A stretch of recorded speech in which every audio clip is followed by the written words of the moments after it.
ក្រមជ្រុលនិយមថៃបានប្រកាសក្តែងថា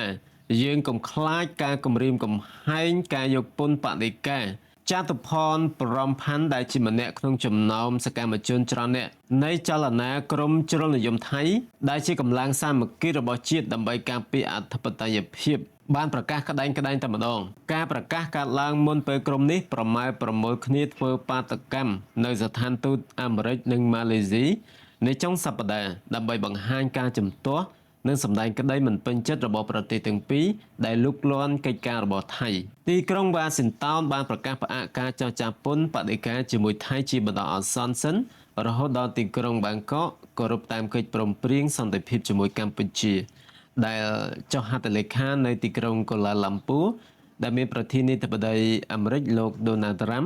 និងនាយករដ្ឋមន្ត្រីម៉ាឡេស៊ីលោកអាន់វ៉ាអ៊ីប្រាហ៊ីមជាសាក្សីយ៉ាងណាដោយផ្កើនទៅនឹងសហរដ្ឋអាមេរិកចលនាជាតិនិយមថៃបានប្រកាសធ្វើបាតកម្មនិងថែមទាំងអាចលុកលុយស្ថានទូតអាមេរិកនិងម៉ាឡេស៊ីទៀតផងនៅថ្ងៃទី22ខាងមុខនេះតាមការផ្សាយរបស់បាងកកប៉ុស្តិ៍កាលពីថ្ងៃច័ន្ទទី17ខែវិច្ឆិកាឆ្នាំ2025លោកចតុផនបញ្ជាក់យ៉ាងច្បាស់ថាបាតកម្មនេះគឺដើម្បីប្រឆាំងលោកត្រាំនិងលោកអាន់វ៉ាដែលលោកដៃនៅក្នុងការដោះស្រាយចំនួនព្រំដែនកម្ពុជាថៃ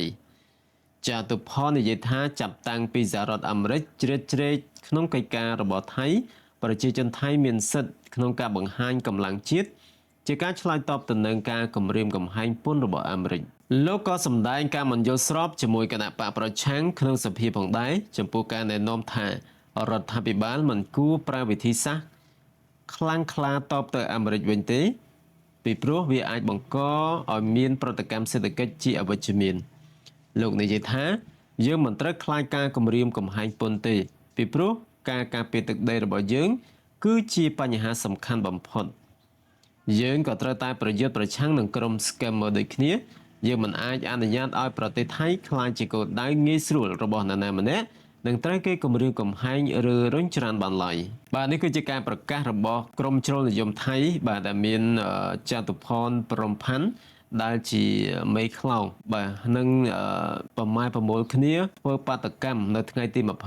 22បាទដើម្បីលុកលុយស្ថានទូតអាមេរិកនិងស្ថានទូតម៉ាឡេស៊ីប្រចាំនៅទីក្រុងបាងកកបាទចឹងយើងចាំតាមដានទាំងអស់គ្នាថាតើនឹងមានរឿងអ្វីកើតឡើងនៅថ្ងៃទី22បាទចាំតាមដាននៅព័ត៌មានអាប់ដេតជាបន្តទៀតបាទសូមអរគុណ